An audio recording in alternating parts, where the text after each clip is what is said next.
June 26 మాదక ద్రవ్యాల దుర్వినియోగం మరియు అక్రమ రవాణాకు వ్యతిరేకంగా అంతర్జాతీయ దినోత్సవం పురస్కరించుకుని తెలంగాణ రాష్ట్ర ప్రభుత్వ సంకల్పంతో డ్రగ్స్ రహిత సమాజమే లక్ష్యంగా ముందుకు సాగుతున్న క్రమంలో మత్తు పదార్థాలను అరికట్టేందుకు యువత విద్యార్థులంతా యాంటీ డ్రగ్స్ కమిటీలో సభ్యులుగా చేరి యాంటీ డ్రగ్స్ సోల్జర్స్ గా సహకరించాలని విజ్ఞప్తి చేశారు. అంతర్జాతీయ మాదక ద్రవ్యాల దుర్వినియోగం అక్రమ రవాణా వ్యతిరేక దినోత్సవాన్ని పురస్కరించుకుని బుధవారం మెదక్ ప్రభుత్వ జూనియర్ కళాశాల బాలుర నుంచి రాందాస్ చౌరస్తా వరకు ర్యాలీను జెండా ఊపి ప్రారంభించిన జిల్లా కలెక్టర్ రాహుల్ రాజ్ ఐఏఎస్. వారితో పాటు జిల్లా SP doctor B Balaswamy IPS, జిల్లా జడ్జ్ చైర్పర్సన్, జిల్లా legal service authority Shrimati Lakshmi Sharada, CH Jitender, secretary senior civil judge, జిల్లా అదనపు ఎస్పీ అడ్మిన్ మహేందర్ మాదక ద్రవ్యాల దుర్వినియోగం అక్రమ రవాణాకు వ్యతిరేకంగా పట్టణాలు, మండలాల్లోని పాఠశాలల, కళాశాలలో విద్యార్థులకు విస్తృత స్థాయిలో అవగాహన కార్యక్రమాలు, ప్రదర్శనలు, ర్యాలీలు నిర్వహిస్తున్నట్టు తెలిపారు. ఈ సందర్భంగా రాందాస్ చౌరస్తాలో మానవహారం నిర్వహించి డ్రగ్స్ దుర్వినియోగం మరియు అక్రమ రవాణాకు వ్యతిరేకంగా పోరాడతామని ప్రతిజ్ఞ చేశారు.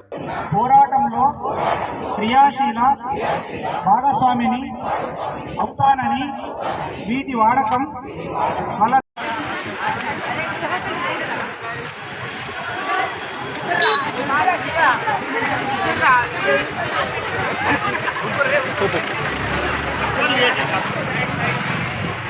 మీకు తెలియకపోతే మీ సుపీరియర్స్ ఎవరైతే ఉన్నారో, అంటే మీ టీచర్స్ కానీ, లేదా మీ తల్లిదండ్రులు కానీ, లేదా మీకు తెలిసిన వాళ్ళు కానీ, ఎవరైనా ఉన్నా కానీ వాళ్ళకి ఇమ్మీడియట్ గా కూడా ఇన్ఫార్మ్ చేయాలి. ఎందుకంటే ఈ మధ్యలో చాలా వరకు హైదరాబాద్ లో ట్రైన్ చాలా స్కూల్స్ లలో చాక్లెట్ రూపంలో ఈ చాట్ ఇవ్వడుతూ ఉంది.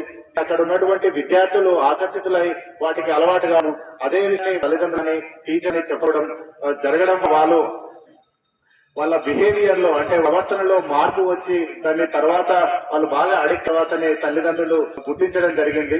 ఈ తల్లిదండ్రుల టైంలో గుర్తించడం వల్ల కూడా ఈ డ్రగ్ అనేది చాలా జరుగుతూ ఉంది. కాబట్టి లా అండ్ ఆర్డర్ పోలీసులకు కానీ లేదా మీ వాళ్ళకు తెలియజేయాలని ఈ సందర్భంగా కోరుకుంటున్నాను. అదేవిధంగా మీ తోటి విద్యార్థులు కూడా ఈ డ్రగ్స్ కి అపరిస్థితులు కావచ్చు, లేదా ఇతర ఏవైనా కారణాలు, అంటే పీర్ ప్రెషర్, మన ఆల్రెడీ జిల్లా జడ్జి గారు చెప్పారు, సబ్జెక్ట్ గారు చెప్పారు, పీర్ ప్రెషర్ అంటే ఒకరు చేస్తున్నారు, ఇంకొకరు మనం ఎందుకు చేయకూడదు, వాడే హీరోనా, నేనెందుకు హీరోగా బిహేవ్ చేయకూడదు అనే ఉద్దేశంతో వీటికి అలవాటు అవుతా ఉంటారు. కాబట్టి ఇమ్మీడియట్ గా మీ దృష్టికి వచ్చి కంపల్సరీ గుర్తించి సంబంధిత పోలీసులకు కానీ, లేదా మీ తల్లిదండ్రులకు కానీ, మీ టీచర్. మరిన్ని అప్డేట్స్ కోసం మా ఛానల్ని సబ్స్క్రైబ్ చేయండి.